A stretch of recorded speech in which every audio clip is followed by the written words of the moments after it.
तो हेलो दोस्तों, आज हम बात करेंगे भारतीय न्याय संहिता बीएनएस के 2023 के सेक्शन 109 के बारे में, जो बताता है अटेम्प्ट टू मर्डर के बारे में।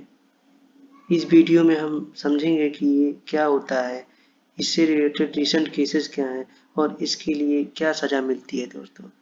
तो दोस्तों, हमने पिछले वीडियो में पढ़ा था कल्पेबल होमिसाइड के बारे में। आज हम पढ़ेंगे अटेम्प्ट टू मर्डर के बारे में। What is attempt to murder? Attempt to murder दोस्तों, अगर कोई व्यक्ति जानबूझकर किसी की जान लेने की कोशिश करता है लेकिन किसी वजह से मौत नहीं होती है उसकी, तो उससे अटेम्प्ट टू मर्डर कहते हैं। सेक्शन 109 बीएनएस इस एक्ट को डिफाइन करता है दोस्तों। इसमें जरूरी नहीं है कि विक्टिम को जान से मार दिया हो, अगर उसे चोट भी आई हो तो भी ये ऑफेंस बन सकता है दोस्तों। बीएनएस में दोस्तों जो अटेम्प्ट टू मर्डर होता है वो एक्ट के सीरियसनेस के ऊपर डिपेंड करता है, जिसमें दो चीज़ें आती हैं दोस्तों। पहला जो होता है वो पर्सन के इंटेंशन को देखता है। दूसरा जो होता है दोस्तों, जो अटेम्प्ट हुआ है उसके दौरान जो चोट आई है या हार्म जो एक्चुअली में हुआ है, इन दोनों को ध्यान में रखा जाता है दोस्तों। सेकंड हम बात करते हैं दोस्तों कुछ इम्पोर्टेंट पनिशमेंट जो कि 109 में बताया गया है दोस्तों।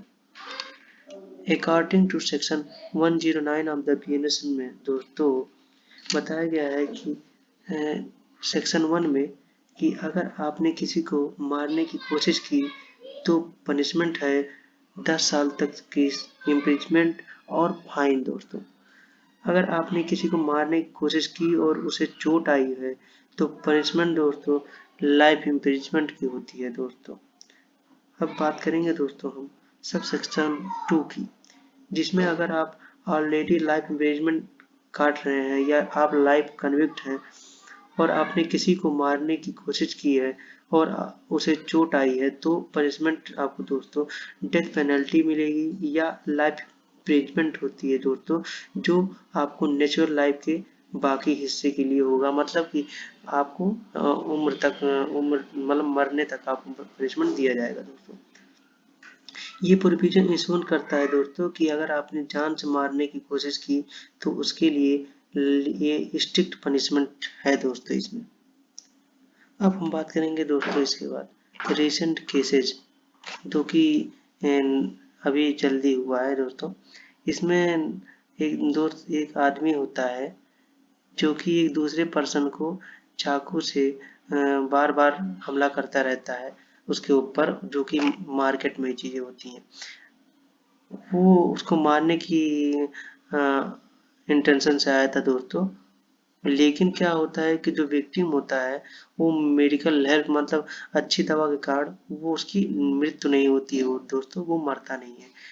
लेकिन वो पर्सन की वहां पे इंटेंशन जो था उस बंदे पर्सन को मारने का था, लेकिन वो बंदा जी गया, मतलब मरा नहीं। इसलिए इस केस में उस पर्सन के ऊपर अटेम्प्ट टू मर्डर का केस लगेगा दोस्तों, मर्डर का नहीं लगेगा दोस्तों। अब हम बात करेंगे दोस्तों रियल लाइफ एग्जाम्पल के बाद बात करेंगे दोस्तों हम जो अटेम्प्ट टू मर्डर होता है वह किस तरह ग्रीवियस हर्ट और मर्डर से डिफरेंट होता है दोस्तों।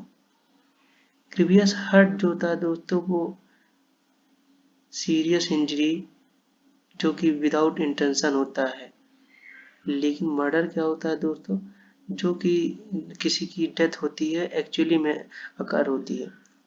अटेम्प्ट टू मर्डर क्या होता है दोस्तों, इसमें मर्डर नहीं, डेथ नहीं होता है दोस्तों, लेकिन जो इंटेंशन होता है वो मारने का ही होता है। तो दोस्तों ये तीनों में हम बात करते हैं अटेम्प्ट टू मर्डर से मर्डर और ग्रीवियस हर्ट किस तरह डिफरेंट है दोस्तों। अब हम बात करेंगे दोस्तों legal nature of the offence. मतलब अटेम्प्ट टू मर्डर के अंदर जो सेक्शन 109 में बताया गया है दोस्तों, इसमें कौन कौन से ऑफेंस हो सकते हैं दोस्तों। इसमें हम बात करेंगे दोस्तों सेक्शन 109 में दोस्तों, जो कि इसमें कॉग्निजेबल ऑफेंस और नॉन बेलेबल ऑफेंस होते हैं दोस्तों। इसका मतलब है कि पुलिस बिना वारंट के अरेस्ट कर सकती है और बेल मिलना मुश्किल हो सकता है। ये केस कोर्ट ऑफ सेशन में ट्रायल होते हैं, जो उनकी सीरियसनेस को दिखाता है दोस्तों। इसमें कॉग्निजेबल ऑफेंस, जो कि मैंने पहले ही बताया जैसा कि पुलिस अरेस्ट कर सकती है विदाउट वारंट, और नॉन बेलेबल ऑफेंस, जो कि इसमें क्या होता है, बेल जो होती है वो पॉसिबिलिटी कम होती है उसके मिलने की। और ये जो होता है, जैसा कि मैंने पहले ही बताया है, ये सेशन कोर्ट के द्वारा ट्राइबल होती है दोस्तों। अब हम आते हैं अंतिम टॉपिक हेडिंग दोस्तों, कंक्लूजन पर। इस सेक्शन 109 भारतीय न्याय संहिता में दोस्तों हम बात करते हैं कि जो अटेम्प्ट टू मर्डर है दोस्तों, इसके प्रोविजन क्या है और इसके तहत पनिशमेंट हमको क्या मिलती है दोस्तों। और लास्ट में दोस्तों हम बात करेंगे कि अगर आपको ये वीडियो इंफॉर्मेटिव लगी हो मेरी, तो लाइक करें और शेयर करें और सब्सक्राइब भी करें। और अगर आपको कोई क्वेश्चन हो तो नीचे कमेंट सेक्शन में टाइप करना ना भूलें, मैं उनका जवाब देने की पूरी कोशिश करूंगा दोस्तों। तो कमेंट करना ना भूलें और सब्सक्राइब करना ना भूलें। थैंक यू दोस्तों, और मिलेंगे अगले टॉपिक में दोस्तों, कुछ इंपॉर्टेंट टॉपिक में। थैंक यू दोस्तों।